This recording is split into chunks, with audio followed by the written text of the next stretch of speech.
Hello viewers, I am Pravesh Rohila and welcome to Codematics, your ultimate maths and computer science destination.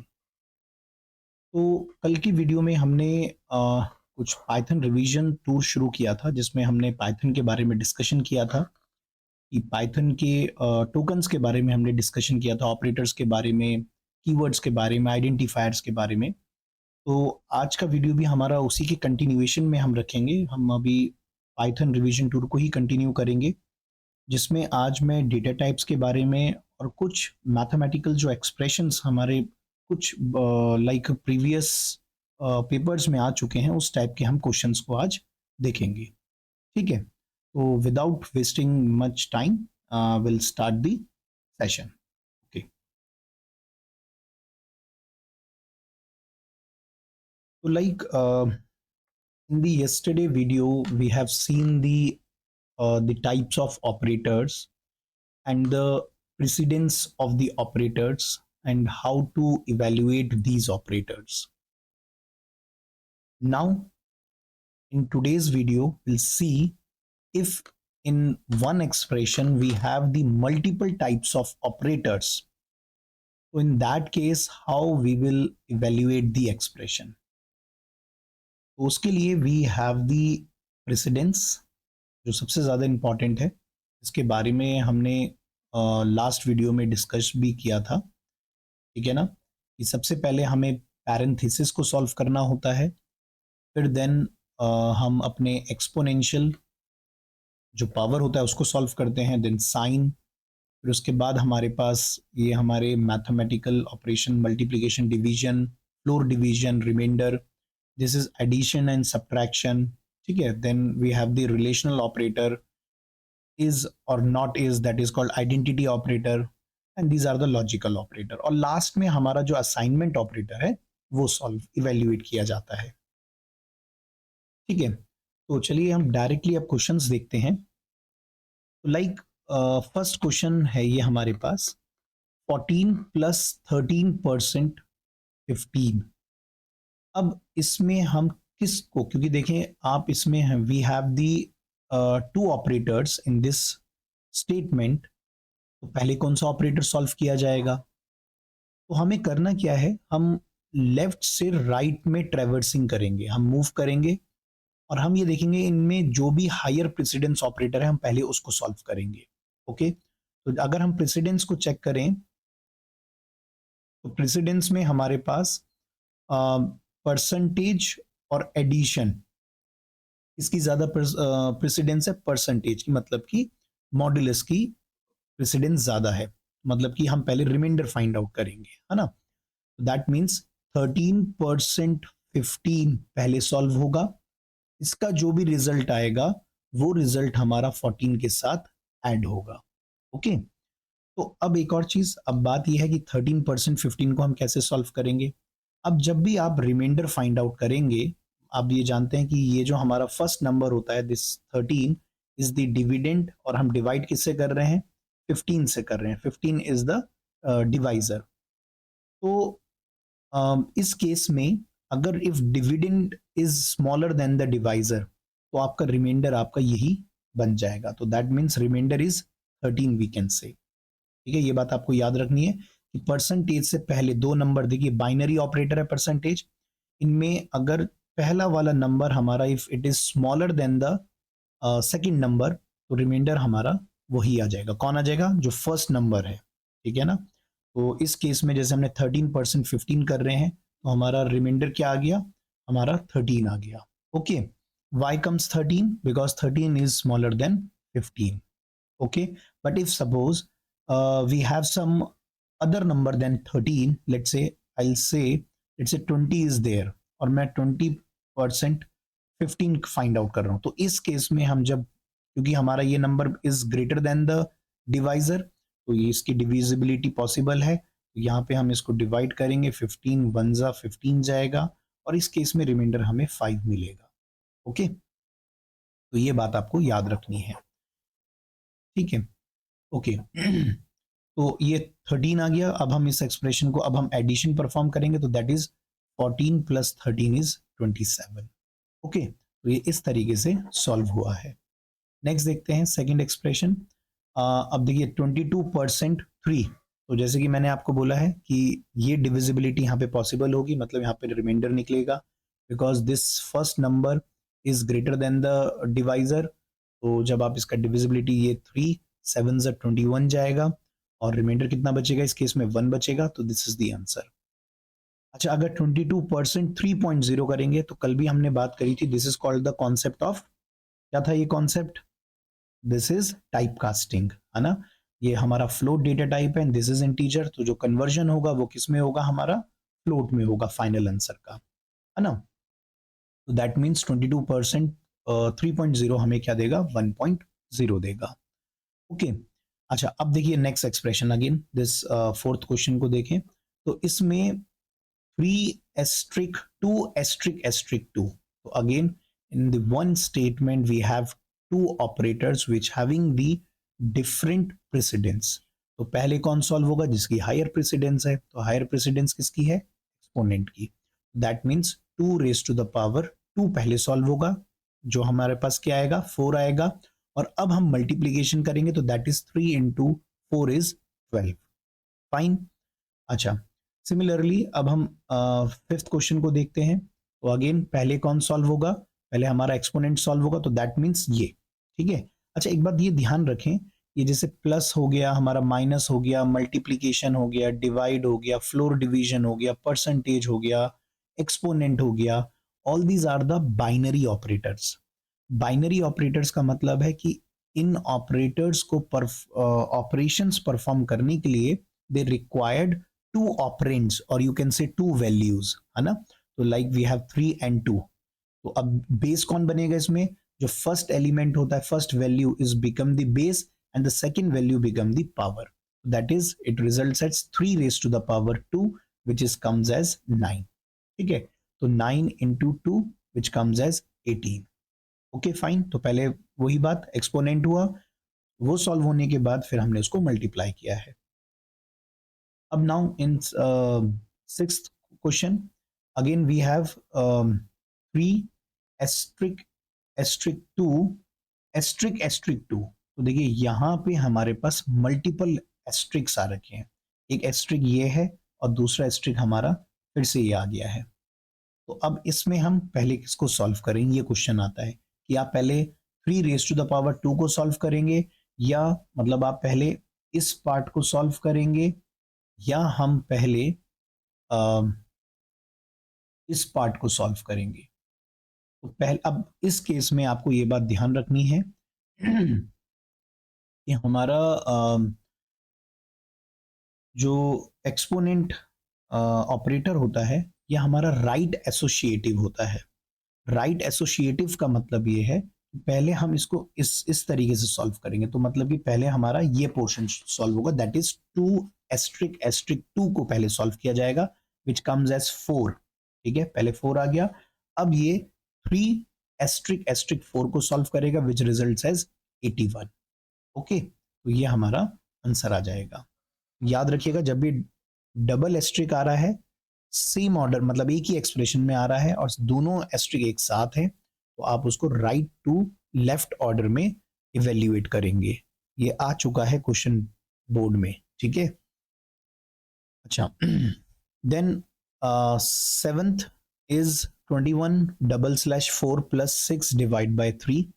तो ये हमारा कितना आएगा, इसमें अब पहले हम किसको सॉल्व करेंगे, अब देखिए एक और रूल, सेकंड रूल।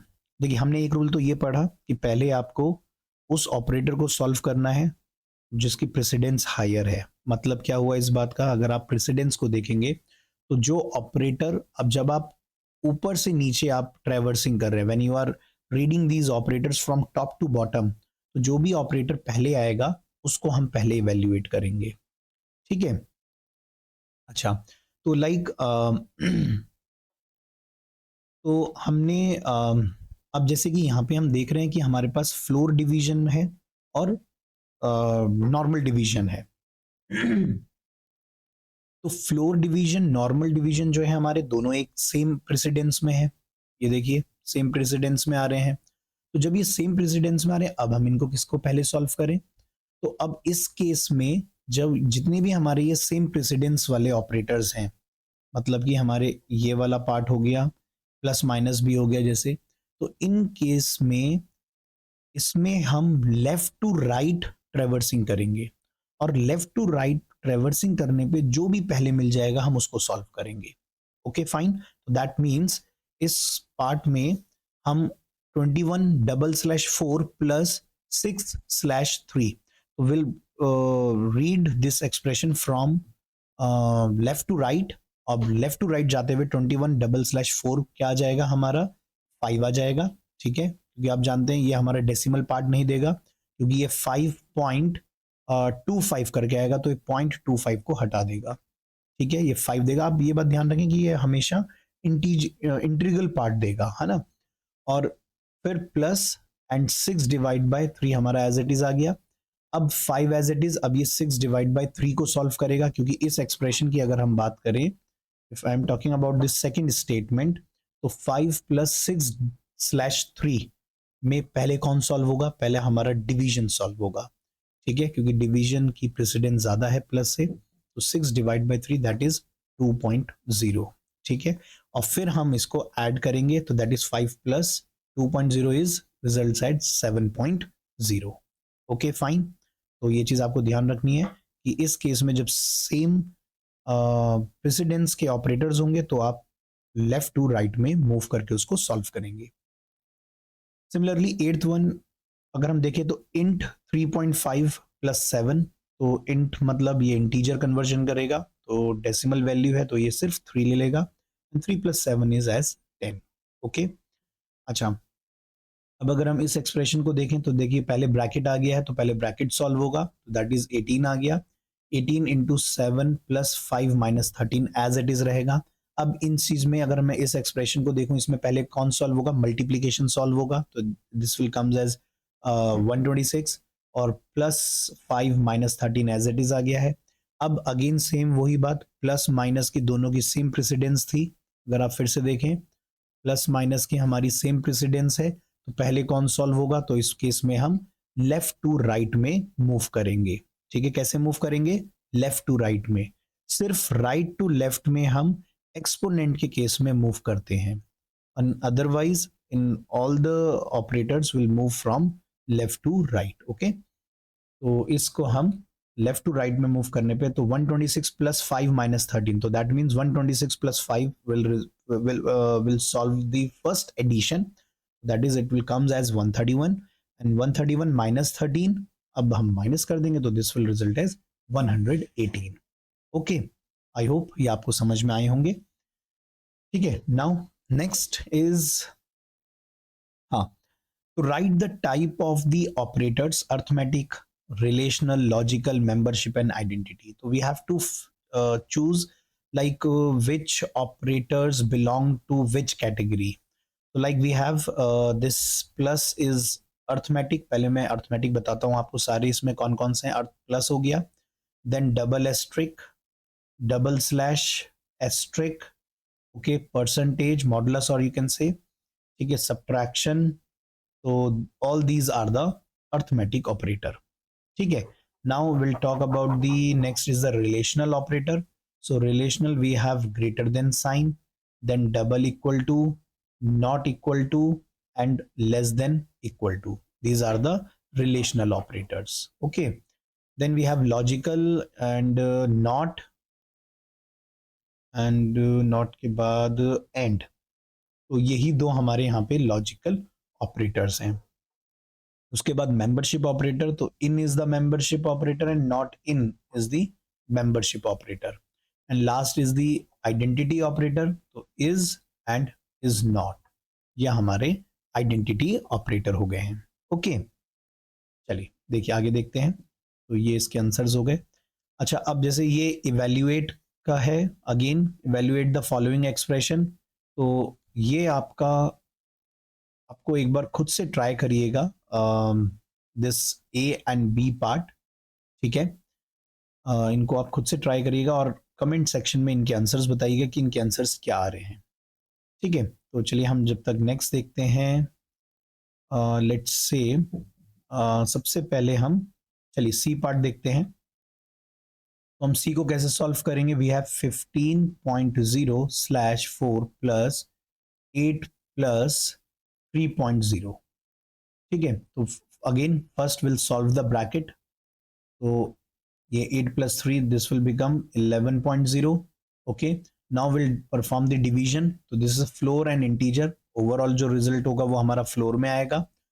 और 15 को अगर हम 4 से डिवाइड करेंगे तो इसका ध्यान रखिएगा, क्वेश्चन देता है ये हमें, ठीक है ना। तो 4 3 are 12 and we have the 3 as a remainder। ठीक है, now 0.0, this is 7, 28, 2 and 0 and 5। तो ये हमारा आ जाएगा 3। तो जैसे ऑलरेडी ये डेसिमल में ही आएगा तो 3.75 ही देगा, प्लस 11.0। अब इनको आप ऐड कर दीजिए तो this will be 14.75। This is the answer of the C part. Okay fine, ठीक है। नेक्स्ट देखते हैं, अब हम डी पार्ट भी देख लेते हैं। चलिए, इसका कॉपी करना होगा, आप वीडियो को पॉज करके इसको कॉपी कर सकते हैं। देखिए डी पार्ट, दिस इज, बल्कि डी भी आप खुद से करेंगे, ठीक है। डी में देखिए वैसे सभी सेम प्रेसिडेंस के ऑपरेटर आ रहे हैं हमारे, double slash, asterisk and single slash. तो आप इसको लेफ्ट टू राइट, चलिए मैं करके दिखा देता हूँ। 14.0 डबल स्लैश 2 एस्ट्रिक 3 स्लैश 7। तो जब सेम प्रेसिडेंस के ऑपरेटर आते हैं तो हम क्या करते हैं, हम इनको लेफ्ट टू राइट मूव करेंगे। पहले हम डबल स्लैश को सॉल्व कर लेते हैं। अब ये डबल स्लैश है तो this is a floor division, तो ये 7 देगा हमें सिर्फ। Okay, 7 asterisk 3 slash 7। अब ये मल्टीप्लीकेशन परफॉर्म करेगा तो दैट इज 21 स्लैश 7। अब now this will perform the division, तो which results as 3.0 because it is a single slash, और ये हमें फ्लोटिंग वैल्यू देगा। ये बात आपको याद रखनी है। ओके, चलिए नेक्स्ट हम ई पे बात करते हैं। देखिए ई वाले पार्ट को अब हम कैसे करेंगे। ई के लिए हमें 10 ग्रेटर देन 5 और 3 greater than 10 and 5 is greater than 2। तो अब आप मुझे ये बताइए, देखिए यहाँ पे कितने हमारे ऑपरेटर्स यूज हो रहे हैं। We have two categories of the operator, one is the logical operator and second is the relational operators. So now, which one having the higher precedence? Obviously, relational operators having the higher precedence as compared to the logical operators. That means हम पहले relational को solve करेंगे, हम इसको ये और ये solve करेंगे. So 10 is greater than 5 is true, or 3 is greater than 10, it is false, and 5 is greater than 2, it is true. ठीक है, आप ये step करने के बाद अब now you have to evaluate the logical operator. Now logical operator itself has the precedence. So in this first not will evaluate, फिर end करते हैं और लास्ट में हम और को करते हैं, है ना। तो ये इनकी प्रेसिडेंस होती है। तो इट मींस इस एक्सप्रेशन में हम पहले किसको सॉल्व करेंगे, हम यहाँ पे पहले एंड को सॉल्व करेंगे। तो this will comes as true or false and true. कल भी मैंने बताया था कि फॉल्स एंड ट्रू में अगर एंड के बीच में कोई भी इफ वन पहला ही फॉल्स है तो ओवरऑल रिजल्ट हमारा क्या होगा, फॉल्स होगा। ठीक है ना, क्योंकि ये ट्रू कब देता है, when both the terms are true. अब और के केस में first one is the true, तो ये ओवरऑल रिजल्ट भी हमें ट्रू ही दे देगा। तो true or false is true, तो फाइनल आंसर हमारा क्या आएगा, ट्रू आएगा। Remember this, in the examination you have to write the full name, that is true, TRUE। ठीक है ना, आप टी या एफ नहीं लिखेंगे। तो ई का आंसर हमारा ट्रू होगा। ओके, चलिए नेक्स्ट देखते हैं।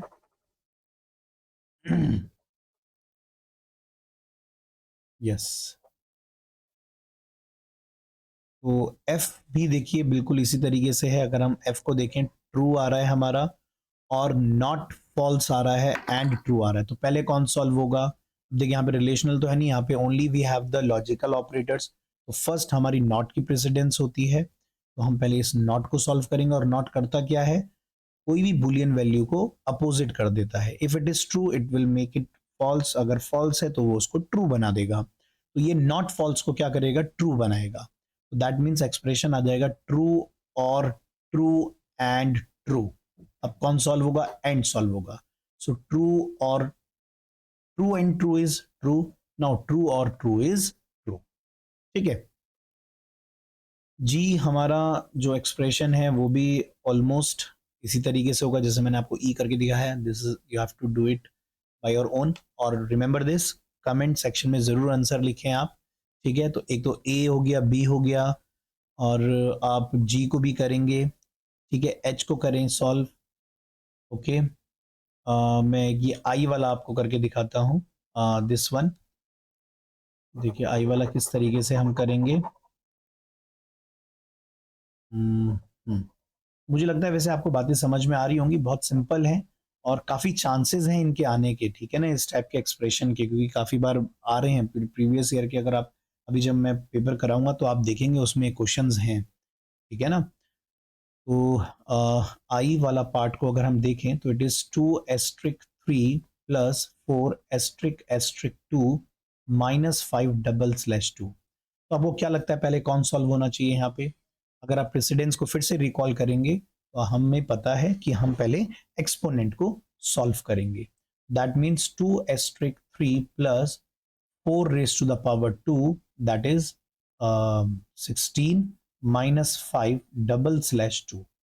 नाउ अब हम यहाँ पे किसको सॉल्व करेंगे? तो we have the asterisk and double slash which having the same precedence. मैंने आपको बताया लेफ्ट टू राइट करने पे जो भी पहले आ जाए तो एस्ट्रिक आ गया। ठीक है, अच्छा एक चीज ध्यान रखें, अगर यहाँ पे प्लस है, आप बोलेंगे सपोज फॉर एग्जांपल मैं यहाँ पे इसको प्लस कर देता हूँ और इसको मैं मल्टीप्लाई कर देता हूँ, तो अब आप कहेंगे लेफ्ट टू राइट जाने में पहले प्लस आ रहा है। नहीं, प्लस को नहीं करना है, because plus having lower precedence as compare to the asterisk. That means asterisk पहले सॉल्व होगा, है ना। मैं बोल रहा हूं लेफ्ट से राइट जाने पे जो हायर प्रेसिडेंस पहले मिले। ओके, तो आप ये नहीं करेंगे कि 2+3 पहले मिल गया, एडिशन मिल गया तो कर देंगे। नहीं, एडिशन की प्रेसिडेंस कम है, एस्ट्रिक की ज्यादा है, तो पहले एस्ट्रिक होगा, है ना। तो इसको इसी की फॉर्म में लेके आ जाते हैं क्वेश्चन को पहले हम। तो this is asterisk and this is plus. तो पहले हम मल्टीप्लाई, दैट इज 6 + 16 -5/2। अगेन फिर से हम लेफ्ट टू राइट में ट्रैवर्सिंग, हायर प्रेसिडेंस कौन है? Slash double slash 6 + 16 minus, now this will comes as 2। Okay, 2 2 जा 4 जाएगा। और नाउ अब हम अगेन लेफ्ट टू राइट, अब एडिशन और माइनस है तो दोनों की सेम प्रेसिडेंस है, तो कोई भी पहले हम प्लस को सॉल्व करेंगे। तो that is 22 - 2 now which results as 20। ठीक है, तो इसका आंसर हमारा क्या आएगा? 20 आएगा। ओके, अच्छा नेक्स्ट देखते हैं। इसको आप कॉपी कर लीजिएगा वीडियो को पॉज करके, वैसे खुद से ट्राई करें, पहले थोड़ा प्रैक्टिस करना बहुत ज़रूरी है। ओके, अच्छा अब हम के वाले पार्ट को देखते हैं। तो के वाले पार्ट में 45 + 6 डबल इक्वल टू 551 परसेंटेज 100। तो अब इसमें arithmetic operators is there, this is also an arithmetic operator, and we have the relational operator.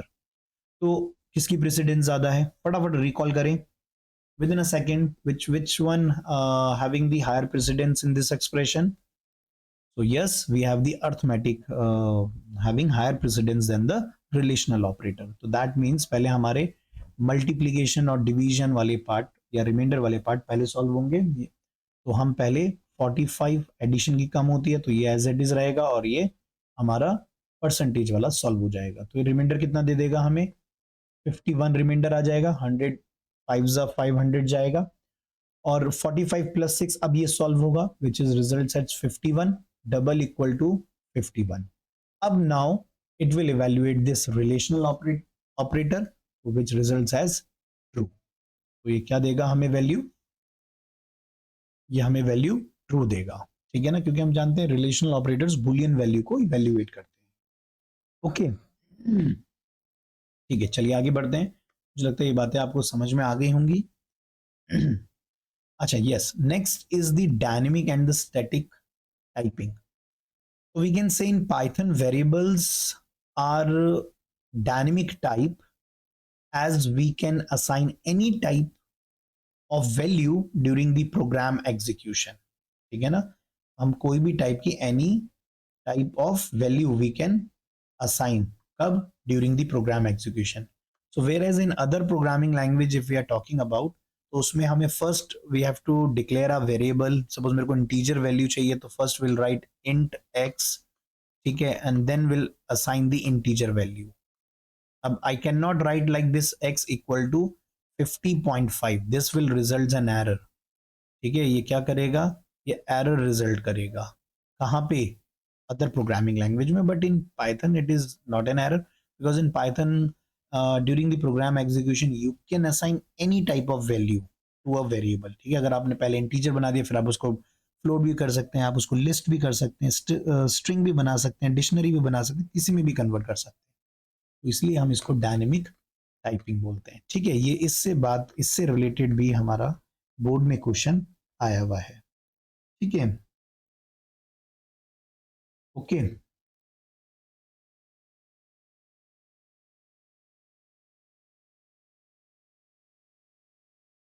ठीक है। अच्छा, तो ये चीज ध्यान रखें आप। अब like assigning same value to a multiple variables, तो हम कुछ इस तरीके से लिख सकते हैं, ठीक है ना। आप with in the same line you can assign same value to the different variable। तो आप a equal to B equal to C equal to 10, तो दैट मीन्स ये 10 वैल्यू इन तीनों वेरिएबल को मिल गई है। इवन अगर मैं डिफरेंट वैल्यू असाइन करना चाहता हूँ तो उस केस के लिए हम कुछ इस तरीके से लिखेंगे, तो a comma B comma C equal to 10 comma 20 comma 30, okay.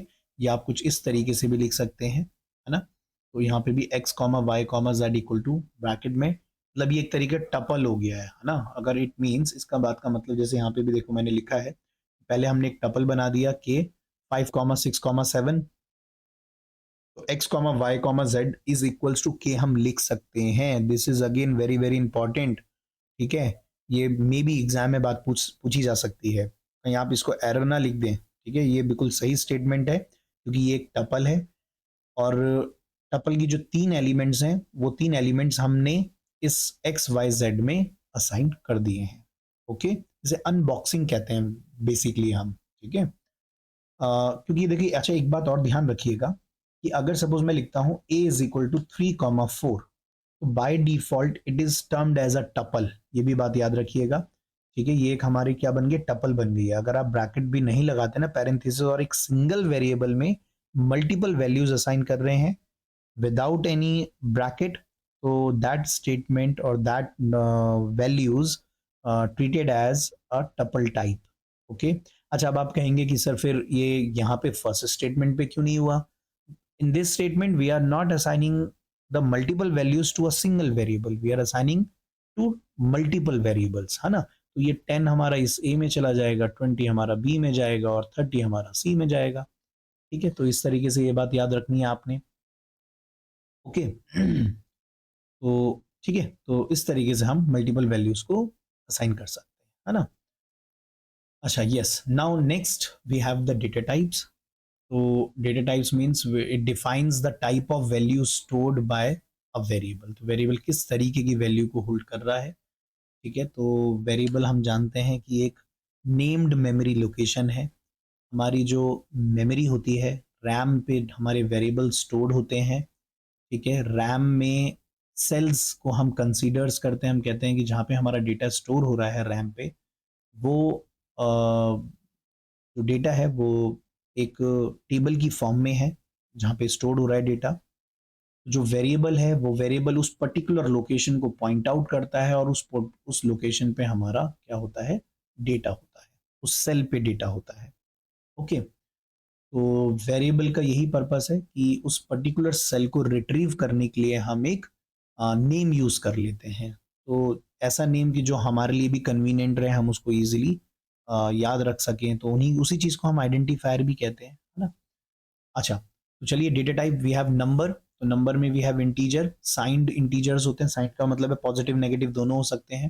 Then we have a Boolean which having the true and false value. Floating, ठीक है, फ्लोटिंग में डेसिमल नंबर्स आ जाते हैं हमारे पे पॉइंट वाले, और इनका 15 डिजिट का प्रिसेशन रहता है, मतलब फ्लोटिंग पॉइंट जो आएगी पॉइंट के बाद वो 15 डिजिट्स होंगी। Then we have a complex, कल हमने बात भी करी थी इस पे, ठीक है। तो इसमें रियल पार्ट और हमारा इमेजिनरी पार्ट होता है। जे हमारा इमेजिनरी पार्ट को रिप्रेजेंट करता है, लाइक जैसे हमने यहाँ पे एग्जांपल लिखा है z equal to 3 + 4j। 3 is a real part, 4j is a imaginary part. अगर मुझे कोई भी एक कॉम्प्लेक्स नंबर में से रियल और इमेजिनरी पार्ट को एक्सट्रैक्ट करना है तो उसके लिए we have a property real z dot real, तो ये हमें 3.0 देगा। अगर हम रखेंगे z डॉट imag तो ये हमें 4.0 देगा। Okay, now next we have the this sequence type. In sequence type we have three types of sequence, that is one is the string, ठीक है, बहुत इंपॉर्टेंट है, स्ट्रिंग होता है सीक्वेंस में, टपल वी हैव, ठीक है, and the last one is the list. ये तीन हमारे सीक्वेंस डेटा टाइप्स होते हैं पाइथन में। तो एक सबसे पहली चीज याद रखें, सीक्वेंस का मतलब है कलेक्शन ऑफ वैल्यूज, ठीक है। स्ट्रिंग में हमारे पास कलेक्शन ऑफ कैरेक्टर्स होते हैं, सिंबल्स होते हैं, ठीक है। तो we can say that it is a collection of characters that are enclosed with in a single or a double quotes. जो हमारे सिंगल या डबल कोट्स में एनक्लोज्ड किए जाएंगे उसको हम स्ट्रिंग कहते हैं। कोटेशंस होना जरूरी है, ये बात ध्यान रखें, क्योंकि अगर नहीं होगी तो it that name is treated as a variable. Okay, अगर मैं लिखता हूं सपोज, एक मिनट इधर ध्यान दें आप इस बात को, सपोज मैंने लिखा let's say A, suppose A is equals to suppose hello, ठीक है, लिखा है हमने A is equals to hello. अब मैंने लिखा नेक्स्ट स्टेटमेंट में B is equals to hello. तो नाउ अगर मैं इन दोनों स्टेटमेंट को एग्जीक्यूट करूंगा तो ये बिल्कुल ठीक चलेगी और ये यहाँ पे एरर रिजल्ट करेगा। नाउ द क्वेश्चन इज क्यों एरर आ रहा है? तो इंटरप्रेटर इस वर्ड को एज अ वेरिएबल समझेगा। ओके, वो इसको स्ट्रिंग लिटरल्स नहीं समझ रहा है, क्योंकि स्ट्रिंग कोई भी चीज कब बनेगी, when you put the quotes over it. Okay, जब आप उस पर सिंगल या डबल कोट्स लगाएंगे तब वो स्ट्रिंग समझेगा उसको, तो ये बात याद रखें, ठीक है। अच्छा तो a string can contain digit, letters, special symbols, कुछ भी हो सकता है, बट वो चीज डबल कोट्स के अंदर होनी चाहिए, है ना। जैसे यहाँ पे देखिए एग्जांपल, जैसे हमने पाइथन लिखा है, पाइथन 3.0, मैंने नंबर असाइन कर दिया स्ट्रिंग में, ठीक है। सी प्लस प्लस, ये मैंने स्पेशल कैरेक्टर्स एडिशन यूज कर लिया है प्लस, ठीक है। देन जावा 8.0, ये ABC डॉट 46 डॉट 32 हैश 45, तो ये सब हमारे स्ट्रिंग्स हैं। Okay fine. Okay, now multi line string अगर मुझे बनानी है तो वो हम ट्रिपल कोट से करते हैं।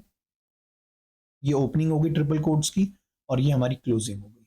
तो अगर मेरे को मल्टीपल लाइंस में कुछ स्टेटमेंट्स, कुछ स्ट्रिंग फॉर्म करनी है, मतलब मैं कोई एक सपोज एक मेरे पे वेरिएबल है और मैं अपनी ही प्रोग्रामिंग में एक स्टोरी लिख रहा हूँ एक वेरिएबल के में स्टोर करा रहा हूँ, तो उस केस में मैं मल्टीपल लाइंस को मतलब स्ट्रिंग्स को यूज करूंगा। ट्रिपल टाइम्स मैं सिंगल कोट्स को लिखूंगा, या आप डबल कोट्स को ट्रिपल टाइम लिख सकते हैं, वो भी आपका यूज हो सकता है, ठीक है फाइन। अच्छा, अब एक चीज ये आती है कि जो हमारे वेरिएबल्स होते हैं, मतलब सॉरी जो स्ट्रिंग वेरिएबल्स हैं, सपोज जैसे मैंने लिखा है a इज इक्वल्स टू, हमने पाइथन लिखा है, ठीक है। तो अब सीक्वेंस टाइप में हमारी इंडेक्सिंग होती है। इंडेक्सिंग का मतलब यह है कि जैसे कि मैंने आपको बोला है कि सीक्वेंस में क्या, it is a collection of characters और you can say collection of elements. तो जो एलिमेंट्स हैं, अब उन एलिमेंट्स को हम रीड कैसे करें, कैसे, अगर मेरे को इंडिविजुअली एक एलिमेंट को रीड आउट करना है तो कैसे करेंगे, तो उनको हम इंडेक्सिंग के थ्रू करते हैं। तो जैसे यहाँ पे ये देखिए एग्जांपल दिखा रखा है कि हमने पाइथन लिखा है, पाइथन का पी हमारा हमेशा इंडेक्स 0 से स्टार्ट होता है, ऑलवेज स्टार्ट्स फ्रॉम 0, 0 1 2 3 4 5, ठीक है। तो जो लास्ट एलिमेंट का जो इंडेक्स होगा वो हमारा साइज -1 होगा, ठीक है। दूसरी बात, हमारे जो इंडेक्सेस हैं वो नेगेटिव में भी होते हैं, ठीक है ना। वो किस में होते हैं, नेगेटिव में भी होते हैं, दैट इज -1 -2 -3 -4 -5 एंड -6, इस तरीके से भी होते हैं, ठीक है। तो अगर मुझे कोई भी स्पेसिफिक एलिमेंट को जैसे रीड आउट करना है, मैंने कहा मुझे टी को रीड करना है, तो मैं सिंपल इसको कैसे लिखूंगा, ए स्क्वायर ब्रेसेस और इसका इंडेक्स नंबर, तो 0 1 2 3 4 5, टी का इंडेक्स नंबर क्या है 2, एंड फिर हम स्क्वायर ब्रेसेस को क्लोज कर देंगे। तो ये जो पूरा इसका मतलब है कि we want the element which is present at this two index, ठीक है, we want to read the element of A which is present in this index, which index, second two index, ठीक है, जो कहाँ पे प्रेजेंट है, to index पे present है, ठीक है। अगर तो मतलब कि ये मुझे टी रिटर्न करेगा, है ना। अगर मैं कहता हूँ एन मुझे रीड करना, तो I write a square bracket 5 and square bracket close. तो ये क्या कह रहा है कि रीड दी दिस इंडेक्स 5 और retrieve the value from this index 5 from which string, from this a string. Okay, तो ये हमें क्या देगा, ये हमें एन दे देगा। ओके फाइन, ठीक है, आगे बढ़ते हैं। अभी स्लाइसिंग वाला पार्ट भी है वैसे इसमें, है ना, उस चीज को अभी हम बाद में देखेंगे। ओके, पहले अभी हम लिस्ट, पहले डेटा टाइप कवर करते हैं। अच्छा, next now we have the list data type. So list is basically, we can say, it is a collection of values of different or the same type, ठीक है। list elements are indexed, ये भी हमारे indexed होते हैं। elements are enclosed within the square bracket, this is the identity of the list। square bracket होना चाहिए, जैसे मैंने L1 एक variable बनाया है, this is a variable। L1 क्या है हमारा, ये L1 हमारा it is a variable है ये हमारा, ठीक है। और स्क्वायर ब्रैकेट्स में हमने इन एलिमेंट्स को डिफाइन कर दिया 2 4 5 6, ठीक है। तो अगर मैं इनकी इंडेक्सिंग की बात करूंगा तो ये देखिए नीचे मैंने इस चीज़ को डिफाइन करा है, ये 0 इंडेक्स 1 2 3, ठीक है। अगर नेगेटिव में भी होंगे मैं -1 -2 -3 एंड -4। सिमिलरली L2 मैंने 4 कॉमा मोहित कॉमा 89.5। तो देखिए मैंने इस लिस्ट में मल्टीपल टाइप्स की वैल्यू डिफाइन करी है, इंटीजर भी है, स्ट्रिंग भी है, फ्लोट भी है। तो हम ऐसा भी कर सकते हैं, तभी मैंने लिखा था ऊपर डेफिनेशन में कि लिस्ट जो होती है हमारी, it can contain different types of value, ठीक है ना। किस तरीके की कर रहा है, डिफरेंट टाइप की वैल्यू।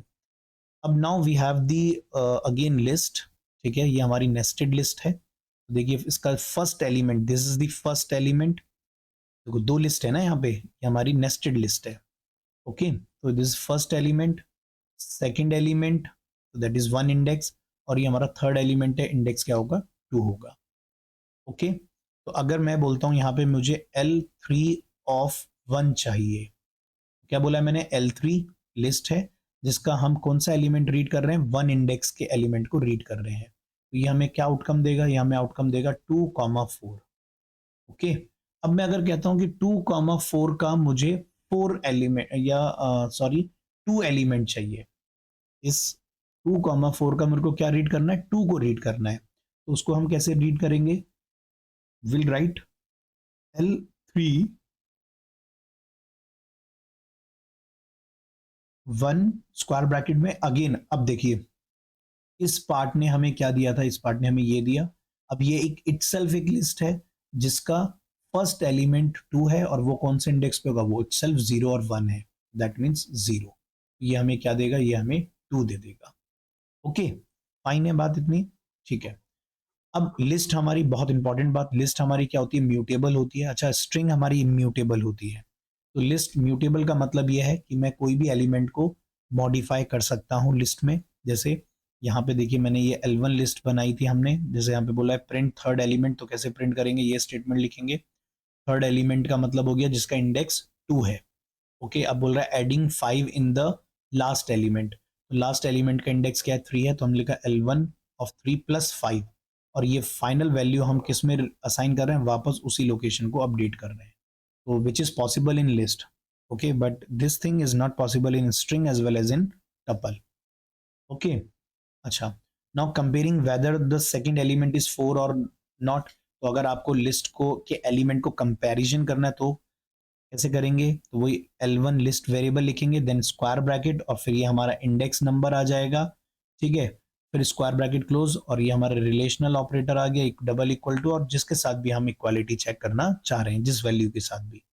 तो कहने का मतलब ये है यहाँ पे कि एलिमेंट को रीड कैसे किया जाए, ये बात समझना बहुत जरूरी है, ठीक है ना। लिस्ट क्या है, लिस्ट में एलिमेंट क्या होते हैं, एलिमेंट की इंडेक्सिंग क्या होती है, all these things are very very important, क्योंकि अभी हम फाइल हैंडलिंग को समझेंगे, वहां पे लिस्ट का बहुत यूज होने वाला है।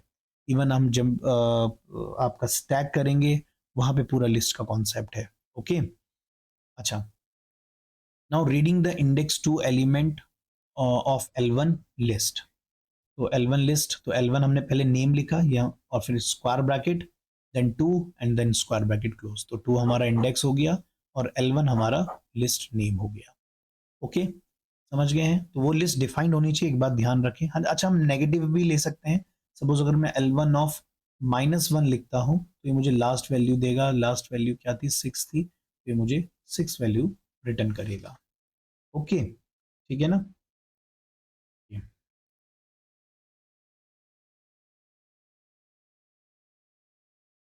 ठीक है, अच्छा, तो ये हमारा लिस्ट हो गया है ना। अभी इससे रिलेटेड फंक्शंस भी हैं, वो भी हम सब बाद में, अभी सिर्फ हम एक डेटा टाइप के टर्म्स में समझ रहे हैं कि लिस्ट क्या चीज़ है ना। अच्छा, now next we have the tuples.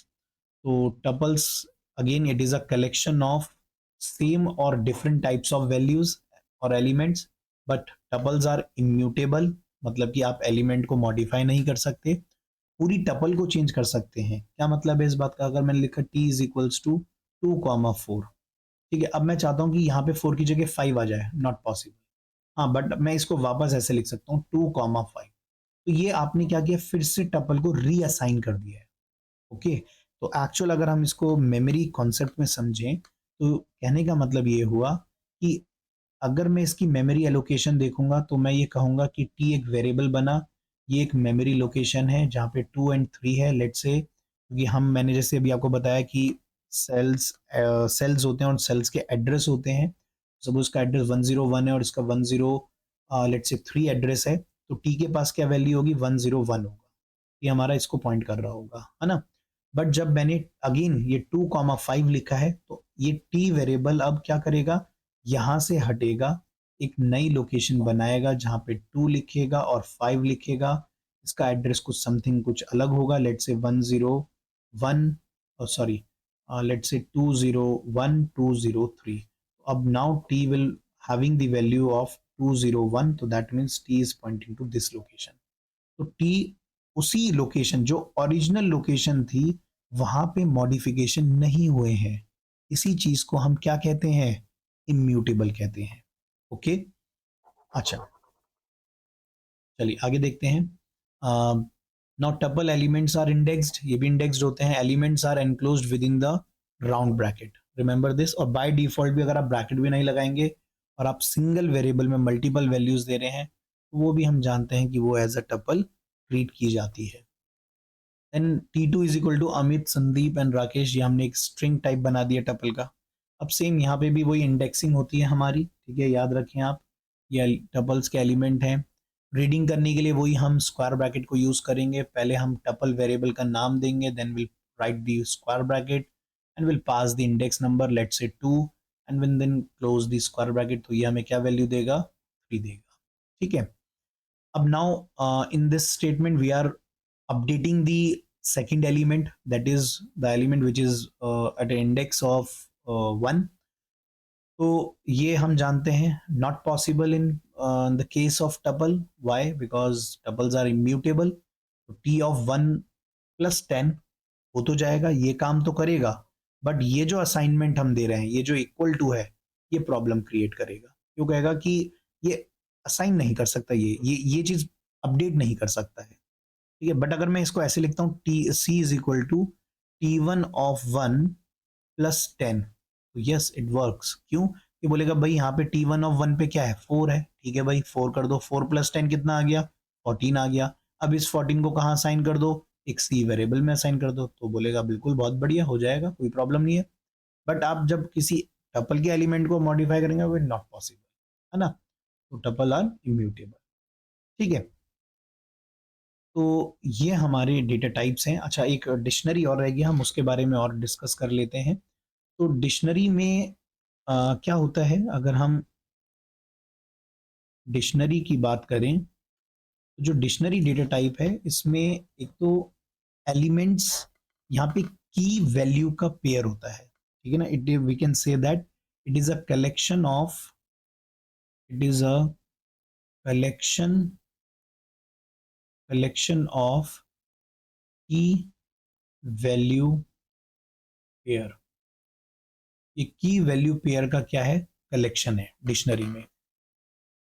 इसकी पहचान क्या होती है, करली ब्रेसेस आते हैं इसमें, ठीक है. हम ये ब्रेसेस यूज करते हैं इस तरह, और ये भी हम मल्टीपल वैल्यूज को कंटेन कर सकता है. कैसे डिफाइन करते हैं, वेरिएबल लेंगे डी, फिर पहले हम की को लिखते हैं, तो सपोज मैंने की 1 लिखा, कोलन, और फिर आप वैल्यू लिखेंगे, तो लेट से मैंने वैल्यू 1 लिख दिया, कॉमा की 2 कोलन वैल्यू 2, ठीक है. अगेन कॉमा की 3 कोलन वैल्यू 3, ठीक है. इस तरीके से. तो यहाँ पे total how many elements are there in this, अगर मैं डिक्शनरी की बात करता हूँ, वैसे ये तो मैंने सिंटेक्स बताया है, तो 3 एलिमेंट्स हैं, क्योंकि कॉमा हमारा सेपरेटर होता है, ये बात हम जानते हैं, ठीक है. तो लाइक जैसे मैं एक डिफाइन कर देता हूँ, मैंने लिखा D equals to 1 colon 10, 2 colon 20, then 3 colon 30 and 4 colon 30, ठीक है. तो अब आप एक बात यहाँ पे ध्यान रखें कि ये जो 1 है, 2 है, 3 है, 4 है, ये हमारी क्या है, ये हमारी कीज है. These are called keys. अब जो 10, 20, 30 एंड 40, ये हमारी क्या है, ये हमारी वैल्यूज हैं. These are called values. Okay. अच्छा, अब एक बात ये ध्यान रखिएगा कि जो कीज होती हैं वो हमारी इम्यूटेबल होती हैं. क्या होती हैं, ये हमारी इम्यूटेबल होती हैं. वेयर एज जो वैल्यूज हैं, दे आर म्यूटेबल. ये हमारी क्या होती हैं, म्यूटेबल होती हैं वैल्यूज. मतलब म्यूटेबल इम्यूटेबल दोनों हो सकती हैं, है ना. बट जो कीज है वो हमारी इम्यूटेबल ही होगी. तो दैट मीन्स आप कीज में किसको रख सकते हैं, या तो आप स्ट्रिंग को रखेंगे, या तो आप टपल को रखेंगे, या आप इंटीजर को भी रख सकते हैं, ठीक है ना, या फ्लोट को भी रख सकते हैं. आप इन सब को आप एज अ की डिफाइन कर सकते हैं, ठीक है. अच्छा, अब की का क्या एडवांटेज है, जैसे कि हमने सीक्वेंस में देखा था कि हम एलिमेंट्स को इंडेक्स नंबर के थ्रू रीड आउट कर रहे थे. यहाँ पे हम कीज के थ्रू रीड करेंगे. तो अगर मैं लिखता हूँ डी ऑफ 1, वही मतलब डी, पहले डिक्शनरी वेरिएबल आ गया, then square bracket will write the key. ये क्या लिखा है मैंने यहाँ पे, की लिखा है. It is not N index number, remember this thing. तो ये मुझे क्या रिटर्न करेगा, इट रिटर्न्स 10. अगर मैं लिखता हूँ डी स्क्वायर ब्रैकेट ऑफ 4, ठीक है, तो ये मुझे क्या देगा, 30 देगा, ठीक है. क्या रिटर्न करेगा, इट रिटर्न्स 30. ओके. अच्छा, ठीक है. तो ये हमारे डिक्शनरी हो गई. अच्छा, डिक्शनरी हमारी म्यूटेबल होती है. डिक्शनरी क्या होती है हमारी, it is mutable, it is mutable. तो दैट मीन्स कि हम डिक्शनरी के एलिमेंट्स को मॉडिफाई कर सकते हैं. जैसे कि मैंने कहा कि मैं इस जो 3 की पे जो वैल्यू है उसको मैं 50 से इंक्रीज करना चाहता हूँ. तो I write D square bracket 3 as a key is equals to D of 3, उसकी वैल्यू को क्या कर दो, 50 से इंक्रीज कर दो. तो ये क्या कहे, अगर हम इसको इवेल्युएट करेंगे तो कैसे इवेल्युएट होगा, डी ऑफ 3 क्या कहेगा, ये कहेगा कि जो डिक्शनरी डी है, 3 की पे जो वैल्यू है क्या है, 30.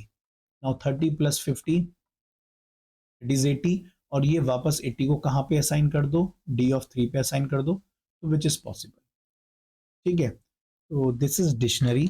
सिंपल एक बात बताइए, यहाँ पे मैंने कुछ ज़्यादा भी फंक्शंस नहीं बताए, ये अभी हम नेक्स्ट टाइम पे देखेंगे सब चीज़ें, कि जो भी मैंने सीक्वेंस टाइप या जो डिक्शनरी बताया है, इनसे रिलेटेड हमारे क्या क्या फंक्शंस हैं वो भी, क्योंकि बहुत इंपॉर्टेंट है ना. यहाँ पे सिर्फ एक मैंने ओवरव्यू दिया कि डिक्शनरी को कैसे डिफाइन करते हैं. अच्छा, एक और जैसे मैं डिफाइन करता हूँ, सपोज मैंने लिखा D is equals to 10 colon Rahul, ठीक है, राहुल, देन 20 कोलन और you can say 11 colon Amit, ठीक है. तो ये हमने डिक्शनरी बना दी जिसमें हमारी 10 and 11 are the keys and Rahul and Amit are the values. तो अगर मैं लिखता हूँ डी स्क्वायर ब्रैकेट 10, तो ये मुझे क्या रिजल्ट रिटर्न करेगा? It returns Rahul. ठीक है। इवन मैं डिक्शनरी को ऐसे भी बना सकता हूँ। सपोज मैंने लिखा 1 कोलन और मैंने लिस्ट डिफाइन कर दी 20 30। ठीक है, 2 कोलन 30 40। ठीक है, कोई भी वैल्यू दे सकते हैं। 3 कोलन 50 कॉमा 60, ऐसे भी लिख सकते हैं। तो अगर मैं D1 स्क्वायर ब्रैकेट ऑफ 3 लिखता हूँ तो ये मुझे क्या वैल्यू देगा? It returns 50 and 60 as a list. ठीक है, क्योंकि वैल्यू क्या एज अ लिस्ट है। और ये हमने क्या दिया था? ये हमने की दी थी, ये बात याद रखें। अच्छा, एक और चीज याद रखें कि डिक्शनरी की जो कीज होती हैं वो यूनिक होनी चाहिए, रिपीटेड नहीं होनी चाहिए। वैल्यूज रिपीटेड हो सकती है। ठीक है, फाइन। तो आई होप आपको आज की बातें समझ में आई होंगी।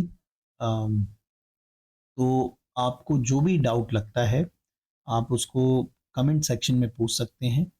ठीक है, और अगर आपको वीडियो समझ में आई हो तो आप इसको लाइक करें, शेयर करें और सब्सक्राइब करें अगर आप नए हैं चैनल पे। ओके, तो कोई भी रिलेटेड कोई भी आपको डाउट आता है या आप आगे और क्या चीज़ पढ़ना चाहते हैं आप कमेंट सेक्शन पे ज़रूर बताएं। ठीक है, वैसे अब मैं जो नेक्स्ट वीडियो आपको बताऊंगा उसमें हम कुछ इन्हीं टॉपिक से रिलेटेड क्वेश्चन सॉल्व करेंगे। जो प्रीवियस ईयर की मैंने जो बात बताई थी आपको, लास्ट 5 ईयर्स के जो क्वेश्चंस हैं उसके एक शीट मैंने प्रिपेयर करी है, उसके हम कुछ क्वेश्चंस करेंगे। ठीक है, तो नेक्स्ट वीडियो हमारी उसी चीज़ की होगी। ठीक है, अगर अगेन मैं बोल रहा हूँ कुछ भी प्रॉब्लम हो तो ज़रूर आप पूछें। ठीक है, चलिए ठीक है, फिर थैंक यू, हैप्पी लर्निंग।